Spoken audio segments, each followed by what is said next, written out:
Welcome back. Another Tuesday night, another episode of the Barbecue Pit Sports. We are here to talk NFL. There's no MMA on this weekend as far as UFC. There was Bellator on Friday, but I decided to put our attention, our stats, and our research into NFL this week instead of worrying about Bellator. It's a Dublin card in Ireland. There's a lot of guys on there I'm not too familiar with, so I didn't really mess with it. I messed with we're calling this the check-in, the week 3 check-in. 2 weeks in the book for the NFL. We've seen comebacks, we've seen upsets, we've seen a tie. First week in the NFL, we've seen a tie. Not the first week it's ever happened, but in week 1, we've seen a tie. So we got our records right now. Miami, Buffalo, both 2-0. New England and the Jets, both 1-1. Steelers, Ravens, Browns, all 1-1. Bengals yet to win a game. Same with the Titans, haven't won yet. With the Colts and Texans going 1-1. Tying against each other in week 1. The Jaguars, surprisingly, last week, week 2, shut out the Colts 24-0. They're at 1-1, first in their division, and completely shut out who everybody thought was going to be the division champions this year. Everybody in the NFC West is 1-1. The Bucs are the only team that's 2-0 in the NFC South. Saints are 1-1. Panthers, Falcons both 0-2. Everybody in the NFC North is 1-1. Eagles, Giants both 2-0. Washington, Cowboys 1-1. Raiders winless. Chargers, Broncos 1-1. Chiefs undefeated at 2-0. Passing yards leader through 2 weeks is Tua Tagovailoa. Rushing yards leader is Saquon Barkley with Nick Chubb right behind him. Receiving yards leader is Tyreek Hill. Jalen Waddle is third in receiving yards throughout the first 2 games. So Dolphins receivers at 1-3. Sacks is Micah Parson with 4, and the interceptions is Marcus Williams with 3 out of 2 games. We have team leaders. The team with the most passing yards in the league through 2 games is the Miami Dolphins with 351.5. Washington comes second place with 306.5. The Jets third with 303. Buffalo fourth with 302.5, tied with number 5 in the Los Angeles Chargers, who also have 302.5 in passing yards. Rushing yards, no surprise here. Nick Chubb and the Browns at number 1 with 200.5 per game. The Eagles at 189.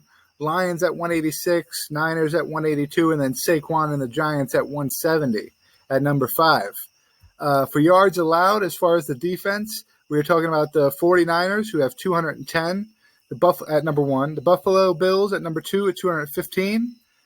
Third place goes to the Broncos, fourth place to the Patriots, fifth place to the Buccaneers at 276. Total sacks, first place goes to the Buccaneers with 10. The Bills have 9. Cowboys have 8, and then the Vikings and Steelers both have 7. And then when we come to turnovers, Jaguars have 5, Steelers have 4, along with the Bucs also have 4, and the Bills and the Eagles both have 3 apiece. So as far as defense going, obviously the Buccaneers, one of the best in the league. The Bills are up there. The Jaguars with turnovers, they're very surprising this season with turnovers. I didn't think they'd have 5 at this point, 2 games in, but they do. Steelers, another surprising team that's up there in the top of the defensive rankings. And then the Eagles, I knew the Eagles were going to get better this season. They added Kaiser White, Hassan Reddick. They brought in James Bradbury, some help in their secondary. I knew they were going to get better. I didn't think they were going to be tied for 4th in turnovers in the first 2 games, but they are. Trey Lance broke his ankle in week 2. He's going to be out for the season, which is good. I mean, nobody likes to hear that somebody's injured, but for Jimmy Garoppolo, that means that if he starts every game for the rest of the season, he makes an extra $5.6 million on top of what he was going to make if he sat on the bench. He's got $350,000 in incentives every week that he starts, and then he's got $250 every time he plays 25-plus snaps. So he got the $250 for last game because he played over 25 snaps. Now he's presumed to be the starter from here on out. So as long as he doesn't get injured and he starts until the end of the season, he's due for about $5.6 million more than what he was due for prior to last week.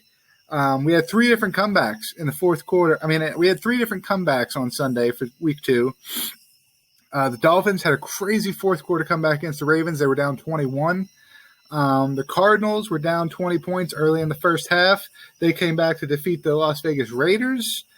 And then Joe Flacco led the New York Jets to a comeback against the Cleveland Browns, which I think flew under the radar. We've seen so many good games this past week that Joe Flacco, probably like 38, 39 years old, Joe Flacco, led the New York Jets to a comeback against the Cleveland Browns, who, yes, Jacoby Brissett is playing, but everybody thought that Jacoby Brissett didn't stand a chance against Baker Mayfield and the Panthers, and he got a win there. So obviously, Jacoby Brissett is not done. He has a lot left in the tank, and he's willing to win games for the Browns, including one last week that I didn't think, or the week before that I didn't think he was going to win against the Panthers.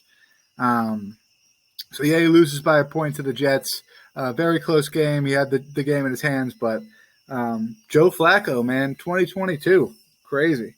Mike Evans will be suspended for a game due to his part in a brawl between the Buccaneers and the Saints where, I'm a Saints fan. I hate that it's going to come off sounding biased because that's my team, but Mike Evans is a real scumbag. This guy's done this twice to Marcus Lattimore. The first time he did it to Marcus Lattimore, Jameis Winston, who was on the Buccaneers at the time, is on the sideline while the Saints defense is on the field because he's not starting, of course. And he puts his fingers in the back of Marshawn Lattimore's neck. So Marshawn Lattimore turns around to go to the Buccaneers sideline to talk to him, to get in his face, confront him. Mike Evans runs from across the field and cracks him in the back and starts a brawl. That was like last year, the year before, or 2 or 3 years ago, this happened.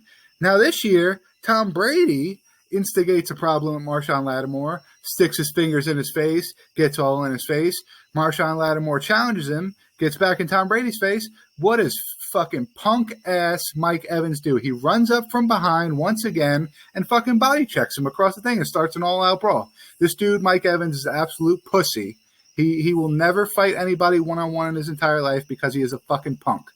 So, Mike Evans, if you hear this, I live in Columbia, South Carolina. Pull up. I will fuck you up, you punk motherfucker.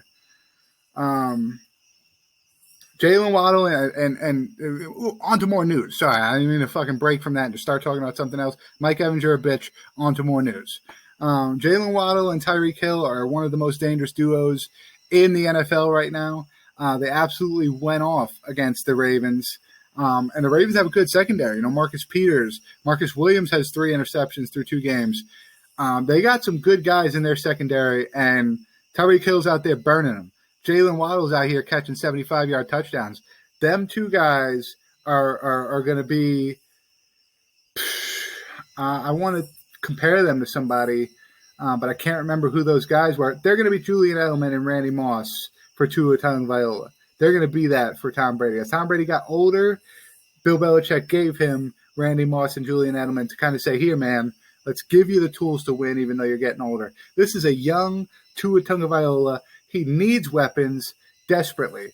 Jalen Waddle has proved that he could be that guy. They bring in Tyreek Hill. Now it gets dangerous. Now these guys are in a position where you don't know where to guard. You got these 2 guys going up on one side of the field, the other on the other side of the field, and then down the middle you got Mike Gesicki, who will jump to the top of the fucking goalpost to catch the football. So you got issues. If you're in the secondary covering the Miami Dolphins, you got big issues. And we're going to talk about that game, the next game coming up in a little bit, because we're going to look at the money lines and we're going to look at who's playing who this week. And it's going to get tricky. We're going to talk about who we like, who's favorites, who we would bet on the underdogs, yada, yada. So Thursday night, we got the Pittsburgh Steelers going up against the Cleveland Browns. Cleveland Browns coming in at minus 225 favorites. I could see that. The 1 o'clock games on Sunday are going to be the Houston Texans versus Chicago Bears. Vegas Raiders versus the Tennessee Titans, the Chiefs versus Colts, Bills versus Dolphins, Lions versus Vikings, Ravens versus Patriots, Bengals versus Jets, Eagles versus Washington, and then the Saints going to Carolina to play the Panthers. The afternoon games, Jaguars versus Chargers, Rams versus Cardinals, Falcons versus Seahawks, Packers versus Buccaneers. Excuse me. Which brings you to the Sunday night game. San Francisco 49ers versus the Broncos. Dang. Excuse me, I got the burps. And then Monday night, America's team, Dallas Cowboys, going up against the New York Football Giants, which out of every team that is playing this week, Thursday through Monday, and I didn't even know they did this in betting money lines, but both teams seem to be underdogs, as the Cowboys come in at plus 120 and the Giants come in at plus 145. I don't get that. I don't get why they would give everybody plus money, because somebody's got to win the game unless it's tie. But I like the Giants in that game. So if we're talking about, I'd put money on the game regardless, because it's got plus money and you're going to win regardless. And I don't know how that works. In fact, once this is over, I'm going to call my cousin and see if he can tell me how this works. But I'm not sure. The 49ers, Broncos at plus 100. I take that too, because the Broncos, although they had a rocky week one, they still, Russell Wilson, good offensive line, good weapons for them, and a really good defense versus the 49ers, who Jimmy Garoppolo's coming into a team that kind of didn't want him. So, yeah, he's got an incentive to play good because he wants to play for another team next year. He doesn't want to be a backup. But at the same time, it's obvious his teammates have bought into the young guy, Trey Lance. His coaching staff has bought into the young guy, Trey Lance. So how's that going to affect a guy like Jimmy Garoppolo? You never know. So I like that one as well. And this is why I kind of moved over to the games, because I wanted to talk about the Bills versus the Dolphins. The Dolphins coming in at plus 180 underdogs. I think if you kind of take into the fact that they were down big against the Ravens, you kind of like, okay, Buffalo, they smacked the Rams. They're not a team that you can go down early to and come back to. They're going to put their foot on the gas. They're going to score. They got good clock management, good coaching staffs. So I get it. I get why they're favorites. I get that,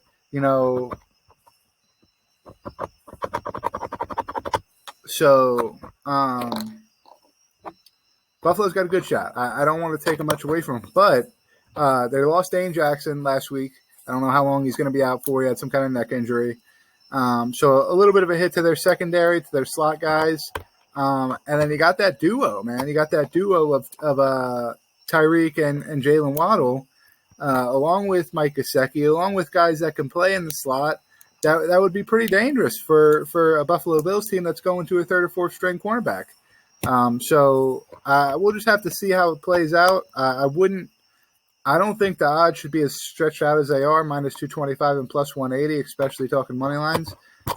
But to each their own, man. I would say, like I said, if we're talking betting tips, I would say hammer the Monday night game if that's how it is. I mean, maybe I'm just reading the money line wrong or something, but if they're both underdogs, hammer it. Put money on somebody. Put money on both. Fuck it. You put a couple here, you'll lose, then you'll win. It is what it is. And then if we're talking about parlays, because there's a lot of favorites I think are going to win this week, I would say parlay the Chiefs,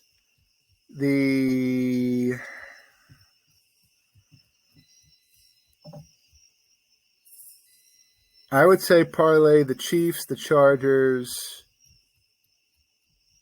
and the Saints, honestly. Yeah, Chiefs, Chargers, Saints. And if you need, again, I don't really know exactly how betting works, how parlays and things like that exactly work. If you need 4 teams, if 3 teams is not enough for a parlay, I would say to lock in the Rams-Cardinals. I don't think the Cardinals really got much of a shot there. And the Cardinals are less of an underdog than the Miami Dolphins. So, weird. Next Tuesday, we'll be back with some UFC content. Again, we'll probably do another NFL check-in around week 5 or 6 or something like that, just to kind of give us some so a little bit of a space in between, more shit to talk about, you know what I mean? So until next time, stay barbecued. You guys know what the fuck it is, right?